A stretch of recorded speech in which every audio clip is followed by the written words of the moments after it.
വിഡ്ഢിത്തരം share ചെയ്യാനും like അടിക്കാനും ആണ് ഇപ്പോൾ എല്ലാവർക്കും താല്പര്യം.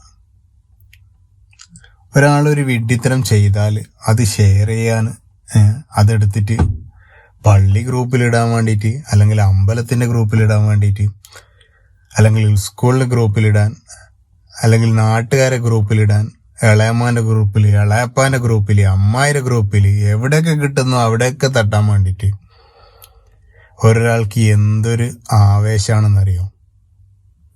നിങ്ങൾക്ക് ഞാനൊരു ഫോട്ടോ കാണിച്ചു തരാം.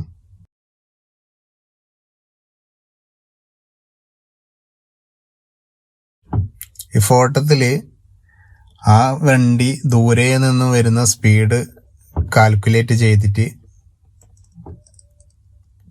ക്യാമറ പിക്ചർ എടുക്കുന്ന ഫോട്ടോ ആണ്. ഫൈൻ ഇട്ട് കൊടുക്കുന്ന വണ്ടിയുടെ ഫോട്ടോ ആണ്. പക്ഷെ അതിൽ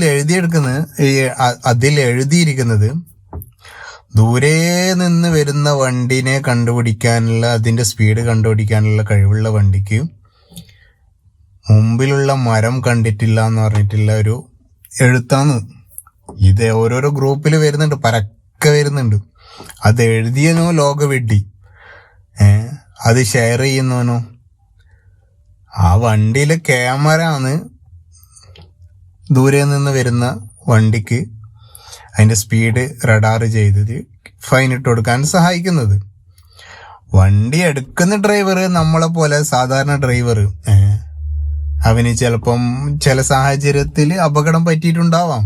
പക്ഷെ അതിലെഴുതിയ കണ്ടന്റ് അത് ഷെയർ ചെയ്യാൻ വേണ്ടിയിട്ട് കുറെ പൊട്ടന്മാർ.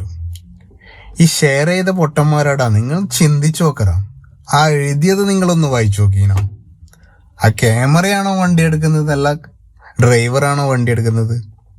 ഒന്ന് ചിന്തിച്ചു നോക്കീനോ? അല്പം ഒന്ന് ചിന്തിക്കുക. കിട്ടിയ സാധനം എടുത്തിട്ട് അപ്പുറത്തും ഇപ്പുറത്തെയും ഗ്രൂപ്പിലൊക്കെ ഇടുമ്പോൾ കുറച്ച് ശ്രദ്ധിക്കാം. ഇതെല്ലാം കൊണ്ട് തന്നെയാണ് വാട്സപ്പ് തന്നെ ഒരു ഫോട്ടോ മാക്സിമം ഒരു സമയം 5 ഗ്രൂപ്പിലേക്ക് ഷെയർ ചെയ്യാനുള്ള സംവിധാനം ആക്കിയത്. ഇങ്ങനത്തെ കുറെ വാണങ്ങളുണ്ട്, ഇങ്ങനെ കിട്ടിയതെല്ലാം എടുത്തിട്ട് എല്ലാ ഗ്രൂപ്പിലും തട്ടുന്നത്. അതുകൊണ്ട് തന്നെയാണ് ഒരു ലിമിറ്റേഷൻ വെച്ചിന്. ഇനി ഈ തട്ടുന്നു മനസ്സിലാക്കാം, ഞാൻ തട്ടുന്നത് നല്ലതാണോ ചീത്തയാണോ പൊട്ടത്തരാണോ എന്ന് മനസ്സിലാക്കിയിട്ട് തട്ടാൻ നോക്കുക. ഓക്കെ, തട്ടുന്നോനി സലാം.